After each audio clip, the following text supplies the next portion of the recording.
The Israeli army used white phosphorus on civilian neighborhoods, on agricultural lands. We do not know if they used any other chemicals or any other weapons that are prohibited. The international law does not allow the use of such chemicals on civilian neighborhoods and on agricultural land.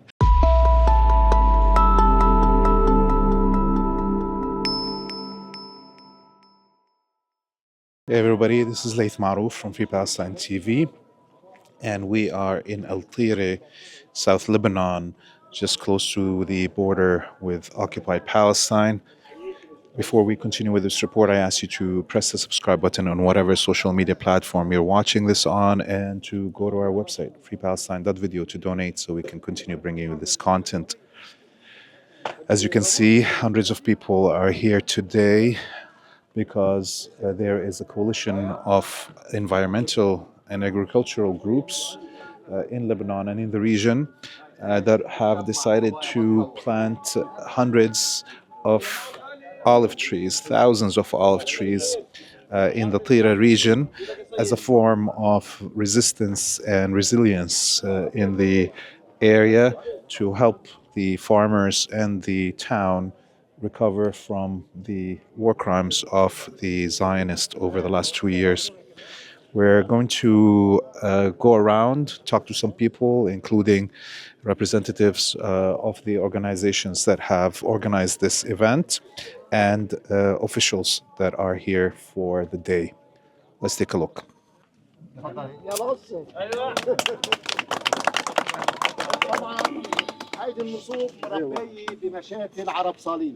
حاليا بالجنوب ما رجعوا السكان. جزء من المشكلة هي الأرض إنه حرقها الصهيوني وسرق الزيتون. بدأتوا أنتم اليوم بهذا العمل.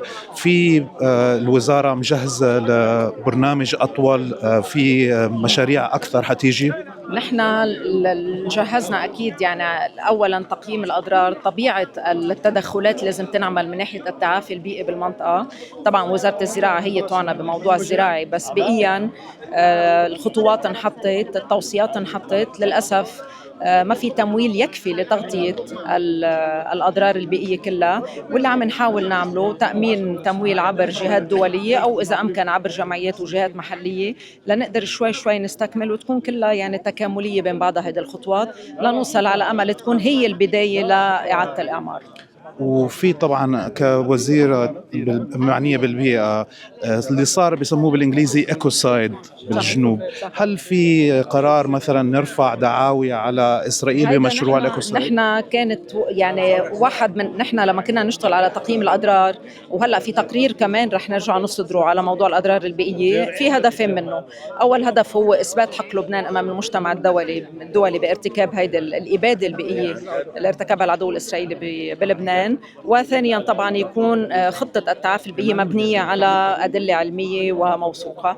للأسف لليوم يمكن في تقصير بعده من الجانب اللبناني، وبعتقد لسبب خليني أنا أكون متفائلة أنه ولا يوم وصلنا لنتيجة مع العدو الإسرائيلي. بحرب 2006 لما تسببوا بتلوث نفطي بالجية قبل صيدا شوي بسبب الدعاوى من قبل لبنان، طلع قرار من الأمم المتحدة بإدانة إسرائيل بدفع تعويض يتجاوز 800 مليون دولار. لحد اليوم للأسف ما دفعت إسرائيل شيء. يمكن يئسنا نحن شوي من المجتمع الدولي ومن قدرته على أنه يفرض أي عقوبة على إسرائيل.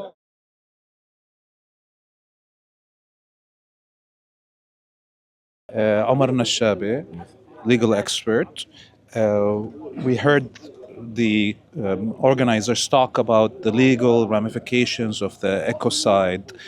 In your opinion, is there any possibility of legal proceedings against the Zionists for their ecocide in South Lebanon? I mean, there should be. There should be more work done in southern Lebanon and in the whole area to do more investigations, to get more exhibits and evidence about this ecocide that has been going on, and it's still going on. I mean, the Israeli army used white phosphorus on civilian neighborhoods, on agricultural lands. We do not know if they used any other chemicals or any other weapons that are prohibited. The international law does not allow the use of such chemicals on civilian neighborhoods and on agricultural land. There should be more investigations. We hope that the Ministry of Agriculture in Lebanon, in collaboration with the Lebanese army, the judicial authorities, and the UNIFIL, will do more investigations, will collect more evidence, and then they can submit this to the International Criminal Court because this is a war crime. We saw that the Lebanese government was late to move on this replanting efforts in the south of Lebanon, and the various community organizations that are working have, with their efforts, moved the Lebanese government to join us today. Do you think it would require other community efforts to try to document the ecocide and effects of the use of weapons and looting of agricultural lands in Lebanon for actually the Lebanese government to move on that file? So should the community organizations and activist organizations take the lead now? No, I think we should put more pressure on the authorities, on the judicial authorities and the executive authorities to actually first visit the south, visit the crime scene. This is an open, ongoing crime scene. The Israelis are still bombing Lebanon on a daily basis. They're still attacking people, killing people, and destroying nature, and kidnapping people and torturing them in the prisons where they are detained. And this is unacceptable. And there should be more pressure from the Lebanese community and from all free people all around the world, putting more pressure on the Lebanese government, which is under also a lot of pressure and a lot of threats by the Americans also. One would not, one has to know clearly that the Lebanese government is under immense pressure. They made sure that they have these people in the government that they can put more pressure on these people so that they can reach certain objectives.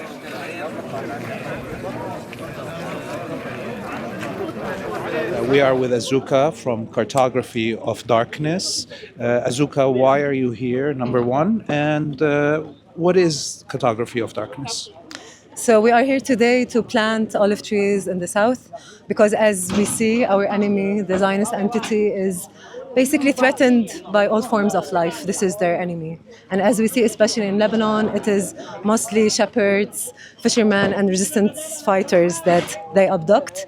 And in the last 2 years, there are over 55,000 olive trees that have been either demolished or stolen from the south of Lebanon. So we are here today to plant 10,000.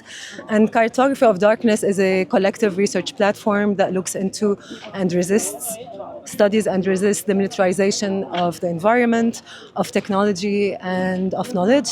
And it comes from the tenet that the people and the land and the knowledge are inseparable, and colonialism always tries to separate them through stealing the knowledge of the people, through stealing the land of the people of the land, and through dividing them from each other, basically.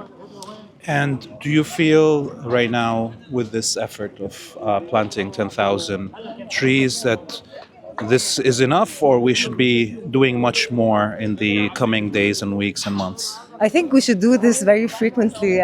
We were just talking that we wish this could happen once a week, And also, Lebanon is such a tiny place and very interconnected land, and our enemy always tries to separate us from each other and to, in a way, try to sell the lie that as if their targeting of Lebanon is centered towards one area, while, as we know, also Lebanon and Palestine and Syria and the whole planet is borderless. The history of the borders of the nation state that has been drawn upon our land by the empire, by the European colonial empire, is so new, is so nascent, and like our interconnectedness, our transmillennial histories of sharing knowledge between Lebanon and what we call today Lebanon and Palestine surpasses by thousands of years the history of the borders of the nation state. So it's very mediocre. And I think such initiatives are really important to reconnect back people to each other and for us to also reclaim the South as our collective. Noha from the agricultural movement. You're living here in Lebanon, but you're from Egypt, Yeah. and you're volunteering with the agricultural movement.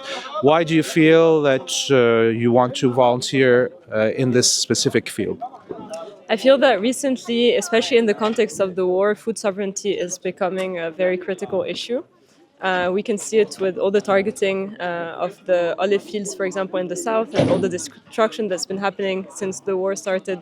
And food sovereignty is a way to remedy to that. It's a way to promote a local system and resistance in a way, based from the land, for the land, and it's local solutions to global situations. I think global problems. And the agricultural movement lately has been working on the issue of seed sovereignty and fighting and GMOs and so forth. Tell us about this specific file, seed sovereignty. So, seed sovereignty is also at the core of the food sovereignty movement because it's about being responsible and being sovereign in the sense that you decide what you want to eat, you decide what you want to farm, and it's very important that you keep a hand on that because there's been recently a law, that sort of promotes different types of seeds, and local seeds are more climate resilient. They're more resistant to climate change, to droughts. Razan Zaiter from the Arab Group for Nature. You're here in Lebanon helping with the replanting of olives in the south. This is the second time you've come over the year with this project. How do you assess now the development with this project? I think we are moving in the right direction. We planted at that time 2,000. Now we are able to plant 10,000 olive seedlings, and we are looking forward really to go forward and inshallah to be able to plant almost 50,000 trees that were uprooted and stolen. That's the number that most groups are saying is around 50,000 uprooted or burnt or destroyed trees. You had also meetings with the ministries of agriculture and environment. How do you evaluate the government of Lebanon's responses to the initiatives that are coming out from the communities like you? Well, we appreciate them joining us in the openings. Like last time was the agricultural minister, and now the environmental, which is appreciated. But I think it's a very slow process from their direction. They can do much better. They should be more focused, and they should rely on people's capacities, and especially the Lebanese living outside, and all the Arabs who are willing to support also this project or other projects to rehabilitate agriculture and the environment in the south. I think they should move faster. And you've had this experience for a long time doing this work in occupied Palestine, in the Jordan Valley, and in Jordan. Do you feel the initiatives here are reaching that same seriousness as the work that was not being done in the West Bank and or in the Jordan River Valley? I'd like to remind you that our work in Palestine and Jordan is more than 20 years old. And now in Lebanon, this is the second year we are being involved. So we're looking forward to intensify this very seriously. But we really wish that all of you people who are devoted also to these causes to support us in advocating the necessity of helping the people grow their own food and stick to their own land. It's not charity that we need. We need to help them restart being dependent on themselves. Murad from the Arab Network for Food Sovereignty. Tell us about this event. I hear this is one of the beginnings of the activities that you're trying to do. What's the longer plan? Okay, actually, we started on March during this year in distributing also olive trees in another area in the south. and today we are here in around Bint Jbail region to distribute for the villages here 10,000 olive trees were distributed to the municipality and to be distributed later to the farmers here in the area, in the region. The future plan, we're doing this gradually. Every period, we're going to announce that we are going to move and distribute more trees for them. You are also working on the issue of seed sovereignty, local, what do you call them, heirloom seeds, and fighting the GMO incursions into Lebanon. Tell us about the importance of keeping these, heirloom seeds here. As everyone know, and your programs every time speak about heirloom seed. I'm not that expert, but I'm gonna try to express in my way. We're calling people to keep preserving local seeds, indigenous seeds, if we can say, to keep and protect these seeds. And this is our value and history as a seed. It has the history of the weather, of the ecosystem, and everything. Man, this is so beautiful. This is all local production from here. This is pomegranate syrup, which is used in fattoush and other cooking in the Arabic Mediterranean. This is olive oil. And you look at how dark it is. The goddamn Italian oil is like yellow and is sold for $20 a bottle in Canada. Amazing strawberry jam. Oh, this is, what do you call it? I'm forgetting. Murabba safarjar. Okay, this is jam from quincy. Quincy is it's a fruit that is sister brother of the apples. Oh, this is makdous, which is stuffed little eggplants with walnuts and paprika. Amazing for breakfast, by the way. And this is figs jam, again from local area here. And the olives. Wow, this is the king of the Arabic table breakfast, olives. And za'atar. Look at this za'atar. And of course, herbs for herbal tea. This is zuhurat, it's called in Arabic. Anyone that comes to Lebanon should come to the south, check on the local farmers and producers, get your basket like this. This stuff, you cannot find this quality anywhere on any shelf in any supermarkets.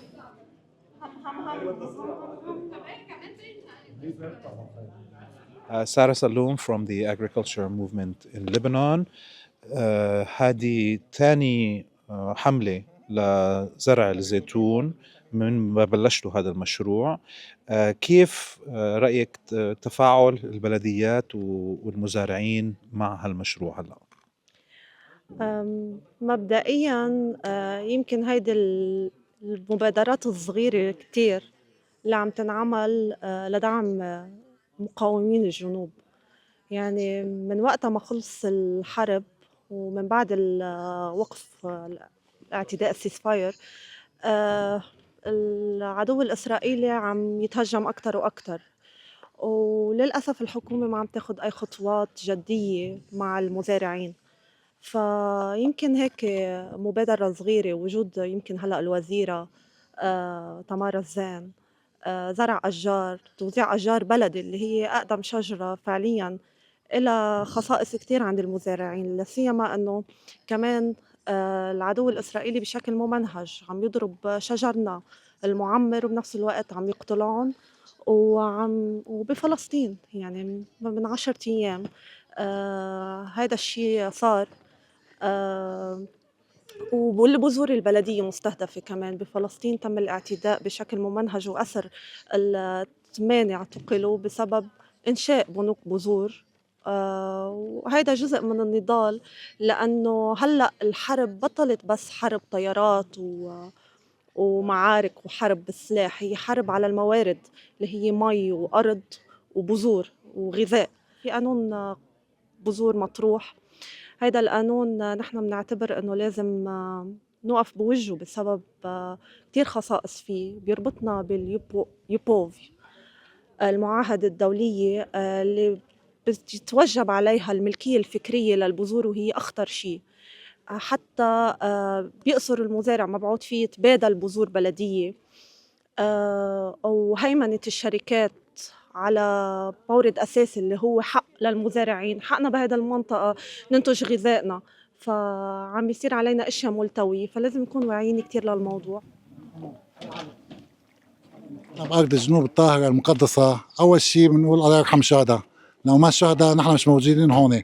عن جد يحكي كلمة حق، يعني الدمعة بعيننا ما بتهدى. الله يرحم كل الشهداء، الله يقوي الشباب اللي صامدين هون، اللي عم يزرعوا الشجر وعم يزرعوا وعم بيعملوا البسمة على وجوه الناس.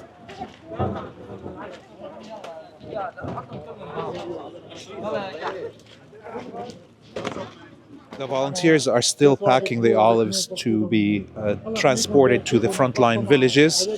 10,000 trees today are being distributed. As we heard, over the 2 years of this war, the Zionist war on Lebanon, over 8,000 dunums of agricultural land were destroyed or damaged. A dunum is 1,000 square meters, and 60,000 olive trees were either looted or burnt by the Zionists in the south of Lebanon.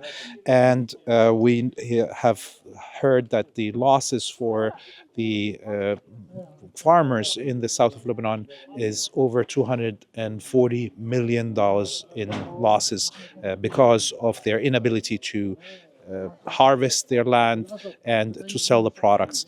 This is Laith Marouf from Free Palestine TV. Behind the camera is Hadi Hotait. I ask you one more time to press the subscribe button on whatever social media platform you're watching this on, and to go to our website, freepalestine.video, to donate so we can continue bringing you this content. Until we see you next time, I bid you all a free Palestine and a Lebanon free of Zionism, imperialism, and colonialism.